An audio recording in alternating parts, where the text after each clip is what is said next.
안녕하세요. H성형외과 백정환입니다. 오늘 설명드릴 내용은 이제 무턱 환자에서 어떤 수술을 해야 되는지에 대한 설명인데요. 무턱 환자들을 양악 수술을 해야 된다, 돌출입 수술을 해야 된다, 턱끝 전진술을 해야 된다, 턱끝 보형물을 수술해야 된다, 필러를 해야 된다. 또 제가 많이 하고 있는 하악외소증 환자에서 3DP 턱 보형물을 넣어야 된다.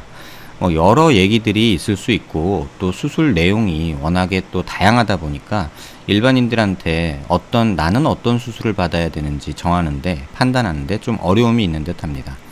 이건 진료실에서 제가 활용하는 저만의 플로우 차트인데요. 이게 전체적으로 모든 걸 다 설명할 수는 없지만 빠른 시간 안에 또 일반인들도 쉽게 이해할 수 있는 틀을 제공하기 위해서 제가 사용하는 방법이기도 하고 여러분한테 쉽게 설명드리고자 만들어본 내용입니다. 일반적으로 무턱이라 하면 가장 먼저 고민해야 될 것은 부정교합이 있는지 없는지에 대한 고민이 먼저 돼야 될 걸로 생각이 됩니다. 부정교합이 있는 경우, 그러니까 교합관계가 많이 틀어져서 치아 저작 운동이 조금 더 불편한 경우라면 무조건 악교정 수술을 해서 양악 수술이든 ASO든 어쨌든 간에 교합을 안정화시키는 수술을 하는 것이 일단 맞다고 생각을 하고요. 또 부정교합이 없고 교합이 비교적 안정적이다 라고 판단이 되면 돌출입 유무를 확인하게 됩니다. 그러니까 돌출입이라는 게 단순히 입이 나왔다 라고 말을 할 수도 있지만 사실은 입이 나온 건지 아니면 코가 낮은 건지 무턱인 건지 이런 것들을 좀 파악을 해야 되지만 아주 심한 돌출입인 경우에는 악교정 수술을 하는 것이 맞고요. 일반적으로 양악 수술을 하게 되는 게 일반적이고요. 근데 돌출입이 심하지 않거나 또는 약간 있는 정도라면 그 다음에는 하악 체부 볼륨을 따져봐야 합니다. 하악 체부 볼륨이라는 것은 여기 모델 사진에서 이 턱끝 요 부분이 아니라 하악 각과 턱끝을 연결하는 이 중간 부위를 하악 체부라고 합니다. 영어로는 맨디블 바디라고 표현하는데요. 이 하악 체부 볼륨이 외측으로 또는 하방으로 볼륨이 충분한지 여부를 확인을 해야 됩니다. 그래서 이쪽 하악 체부 볼륨이 충분하다면 수술을 할지 말지를 고민을 해야 되고요. 그래서 수술을 하기로 결정을 했다면 턱끝 전진술이나 턱끝 보형물이 대안이 될 수 있고요. 또는 수술이 싫다, 단순한 시술 정도로 하고 싶다 했을 때는 턱끝 필러나 지방 이식 등이 대안이 될 수 있을 거라 생각이 됩니다. 하지만 이렇게 하악 체부 볼륨이 굉장히 부족하고 또 이 체부가 굉장히 짧은 경우 이제 전형적으로 보여지는 이제 하악 외소증의 단계에 들어가는데요. 이럴 때는 사막 수술이니 이런 것도 있겠지만 제 개인적으로는 3DP 보형물이 조금 좋은 대안이 될 수 있지 않나 이렇게 생각이 됩니다. 그래서 이 단순한 플로우 차트를 보시고 본인이 어떤 상태인지 한번 고민해 보시면 쉽게 어떤 수술을 결정하는데 도움이 되리라 생각이 됩니다. 이런 방법으로 진단한 내용인데요. 이 환자분은 턱이 정면에서 봤을 때 조금 긴 모습이고요. 하악 체부 볼륨은 이렇게 없고요. 이렇게 실제 사진보다 이렇게 CT의 피부음영을 보면 이런 음영이 그림자 지는 게 좀 더 정확하게 드러나기 때문에 판단하기에 조금 더 좋은 듯 합니다. 그래서 턱붓, 입술부터 턱끝까지의 길이가 조금 긴 편이고요. 하악 체부 볼륨이 굉장히 적고 사선에서 봤을 때 입과 볼이 나온 것보다 턱이 없고 턱목 각도가 굉장히 이렇게 없는 그런 상태에서 하악 체부 볼륨이 적은 경우에는 3DP 보형물을 통해서 하악 외소증에 준하는 수술을 하는 것이 좀 더 적절하지 않나 생각이 됩니다. 제가 가장 중요시 생각하는 두 가지 각도가 이렇게 고개를 숙인 모습의 각도인데요. 이렇게 고개를 숙인 모습의 각도에서 이렇게 하악 체부의 볼륨이 부족한 경우에 특징적으로 이렇게 한물처럼 나타나게 되고 또 이중턱과 함께 이렇게 얼굴과 목이 연결이 되는 이런 모습들이 나타나게 됩니다. 그래서 이렇게 고개를 숙인 모습이 하악 체부의 볼륨을 확인하는 가장 좋은 방법이고요. 또 하나는 이렇게 사선에서 봤을 때 이 부분에 볼륨이 있느냐 없느냐 또는 턱목의 턱 라인이 또렷하냐 안 하냐 이런 것들로 이렇게 체부 볼륨이 적은지 충분한지 이런 것들을 확인할 수 있습니다. 그래서 측면 사진은 대부분 흔히 보시는 무턱의 경우고요. 무턱이 있을 때 이렇게 턱목 각도가 굉장히 커진다. 이런 것들은 앞선 포스팅에서도 여러 번 설명드렸던 내용입니다. 이러한 환자에서 수술 계획은 사실은 코끝과 아랫입술, 턱끝을 일직선으로 연결하는 게 가장 이제 뭐 비율이 좋다라고 얘기를 하는데, 사실 이 환자 같은 경우는 콧대는 높은 반면에 코끝이 약간 낮은 경우죠. 그래서 정상적으로 한 요 정도는 있어야 나중에 뭐 코 수술을 하더라도 요 정도까지는 높여야 최소한 되겠다 하는 점과, 그 다음에 아랫입술이 달랑말랑한 정도의 보조선을 이렇게 긋고요. 그 다음에 턱끝에서 얼마만큼의 길이가 부족한지를 측정하게 됩니다. 그랬을 때 한 13mm 정도 이렇게 부족한 양이 측정이 되는데, 이럴 때 턱끝 전직량을 뭐 13mm까지 다 만들지는 않습니다. 왜냐하면 여기에 보형물이 들어가서 이 연부 조직과 근육들이 팽창을 하게 되면 두께가 조금 얇아지거든요. 그래서 보통 보형물이 한 1cm 정도 들어가면 실제 전진량은 한 8, 9mm 정도가 되는 게 일반적입니다.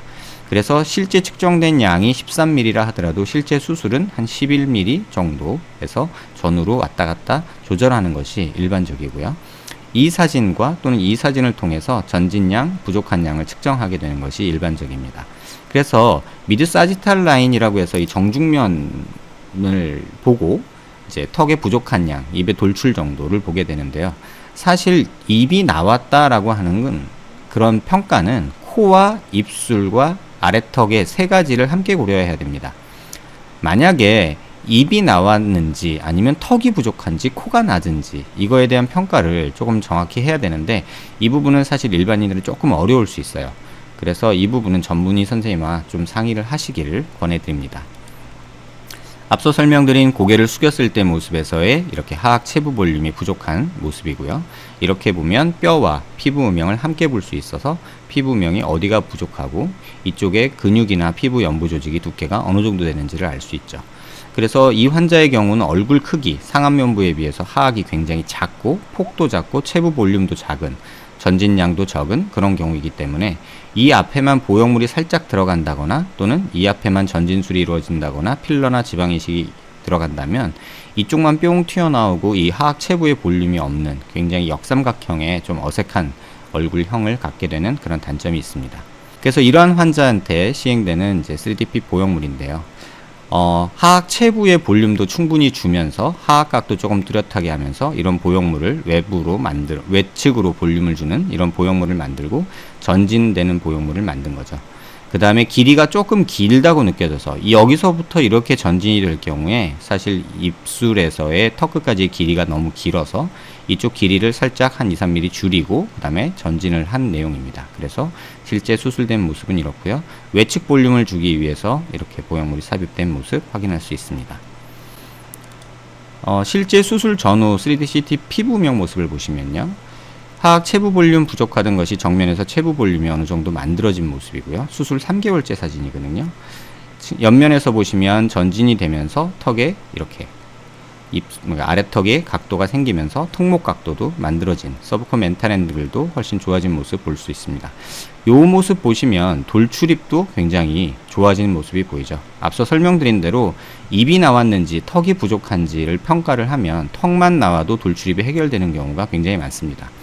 그 다음에 고개를 숙인 모습에서 이 하악 체부 볼륨이 만들어지면서 턱끝 전진이 되니까 조금 더 정상적인 역삼각형 모습이 아닌 조금 U라인, V라인 그 중간 어디쯤 그런 정상적인 턱 라인을 갖게 된 것을 확인할 수 있습니다. 사실 이 환자분은 이제 남자분이기도 하고 또 턱끝을 길이를 줄이는 그런 수술을 같이 한 경우이기 때문에 굉장히 멍이 많이 들었던 환자입니다. 최근 봤던 환자 중에 아마 거의 최고로 많이 부었던 환자로 기억이 되는데요. 수술 한 2주 정도까지 이렇게 멍이 누렇게 남아있을 정도로 그러니까 빨갛고 거무죽죽한 멍이 있다가 한 2주 됐을 때도 이렇게 누렇게 멍이 들어있는 모습이 관찰되고요. 입술에 아직도 멍이 들어있죠. 그러니까 남자의 경우와 턱끝 길이를 축소하는 경우에는 이렇게 조금 멍이 많이 돌고 붓는 경우가 간혹 발생을 합니다. 그래서 가장 심한 경우의 예라고 보시면 될 듯 하고요. 그래도 멍이 들면 기본 한 달이거든요. 한 달 정도 지나니까 멍이 좀 빠진 듯하고 노리끼리하게 바뀌어간 모습들이 보이죠. 그 다음에 수술 한 3개월 되니까 멍은 다 빠지고 붓기도 어느 정도 가라앉으면서 턱 라인도 전진된 양 보이고 턱목 각도도 훨씬 좋아진 이런 모습 확인할 수 있습니다. 그 다음에 예전에 제가 무턱 환자에서 이제 기도가 넓어진다 이런 이제 턱끝 전진술이나 뭐 여러 양악 수술 이런 것들을 통해서 이 수면 무호흡 또는 코골이에 대해서 설명드린 적이 있는데요. 이 환자에서 한번 이 기도 볼륨을 측정을 해봤습니다. 뭐 제가 하는 건 아니고 컴퓨터 상에서 이제 측정할 범위를 찍어주면 컴퓨터가 자동으로 이렇게 기도 볼륨과 이 미니에어리어라고 해가지고 이 단면의 면적을 평균적으로 측정하는 게 이렇게 나오게 되는데요. 사실 토탈 볼륨 같은 경우는 제가 시작점과 끝점을 어디 찍느냐에 따라서 약간 변수가 있어서 이거 자체로 평가하는 것은 좀 적절치 않다고 생각하고요. 다만 미니에어리어라는 것은 이 단면적이기 때문에 단면적은 제가 어디를 찍든 크게 변화가 없어서 좀 신뢰할 만한 그런 수치가 아닌가 합니다. 그래서 이 환자를 실제 측정을 해봤더니 수술 전에는 토탈 볼륨이 한 14.7cc 정도 되고요. 뭐 크게 의미는 없는 숫자라고 저는 생각을 합니다. 미네어리어는 118 정도 나왔고요. 근데 수술 후에는 토탈 볼륨도 한 3cc 정도 증가했고 미네어리어가 151로 증가를 했죠. 근데 뭐 이 수치도 뭐 어디를 찍느냐에 따라서 조금 변수는 있을 수 있습니다. 다만 이 두 사진에서 확인하셔야 될 것은 이 빨간 영역, 이 색깔로 표현된 그 볼륨, 이 미네어리어, 그러니까 단면적이 좁을수록 빨간색이 되죠. 까만색이 됩니다, 사실은.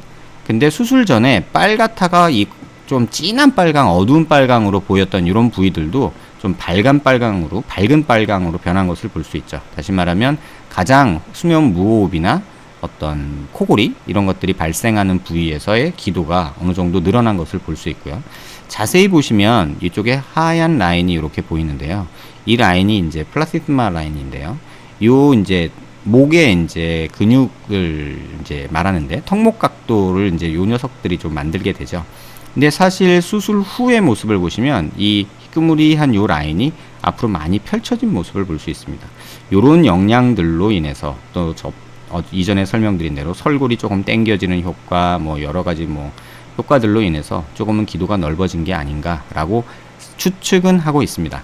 다만 제가 이렇게 뭐 이 수술로 기도가 넓어지고 수면 무호흡이나 코골이가 좋아집니다 라고 아직 답을 못 드리는 이유는 실제 이렇게 수술한 환자를 3개월 이후 CT나 이런 것들을 통해서 한 100명 정도를 이렇게 측정해서 이걸 통계적으로 분석을 해봐야 된다고 생각합니다. 그래서 추후 계획 중인데요. 시간이 될 때 한번 측정을 해서 한 통계 분석을 좀 해서 여러분께 다시 보고 드리도록 하겠습니다. 어쨌든 참고할 만한 내용은 대부분의 환자에서 안 그런 경우도 물론 있지만 이렇게 기도가 약간 넓어지면서 호전되는 양상을 보인다는 것만은 사실인 듯 합니다. 무턱 수술, 참 뭐 많은 시술 방법이 있죠. 뭐 양악을 해야 된다, 뭐 악교정 수술을 해야 된다, 뭐 ASO를 해야 된다, 뭐 돌출입이 있는 경우다, 뭐 턱끝 전진술, 보형물, 필러, 지방이식, 진피 지방이식, 뭐 양악 수술, 사막 수술, 뭐 여러 얘기들이 있지만 사실 무턱이라는 것의 가장 심플한 거는 하악의 볼륨 부족입니다. 그럼 하악 볼륨 부족이 어떠냐에 집중을 하면 되고요. 그 전에 가장 중요한 거는 부정교합이죠. 교합이 안정화되어 있지 않으면 사실 이 뒤의 수술은 의미가 없고요. 악교정 수술을 통해서 교합을 안정화시키는 것이 가장 중요하다고 생각을 합니다. 왜냐하면 밥은 먹어야 되니까요. 그 다음에 돌출입 여부는 사실 판단하는 게 조금 어려울 수 있습니다. 왜냐하면 코와 아랫입술과 턱끝을 함께 고려해야 되기 때문이죠. 그래서 이런 진단 크라이테리아를 가지고 이렇게 플로우 차트를 따라가다 보면 나한테 적합한 수술이 어떤 수술인가 이렇게 판단할 수 있을 거라 생각이 됩니다. 대부분 제게 오시는 분들이 뭐 굉장히 심한 하악 외소증 환자분이기 때문에 제가 주로 설명드리는 거는 이제 뭐 3DP 턱 보형물 설명을 드리고 있지만 사실 뭐 그렇지 않은 환자분도 얼마 전에 오셨던 분도 제가 턱끝 전진술이나 보형물 간단하게 하시는 것도 괜찮을 듯 합니다 라고 이렇게 권해드릴 수 있거든요. 그래서 저에게 오시는 분이 좀 심한 경우가 많아서 제가 이 수술을 주로 이제 하고 있고 설명을 드리고 있을 뿐이지 간단하게 하악 체부 볼륨만 어느 정도 있다면 턱끝 전진술이나 보형물 수술도 충분히 효과를 볼 수 있는 수술이라고 개인적인 생각은 합니다. 무턱에 대해서 고민하고 있거나 내가 어떤 정도의 무턱인지에 대해서 고민하시는 분들께 거울 보면서 CT가 없더라도요. 요 정도 내용 가지고 한번 거울 보고 고민해 보시면 도움이 되지 않을까 합니다. 무턱에 대해서 고민하시는 분들께 도움되는 내용이 되었길 바랍니다. 감사합니다.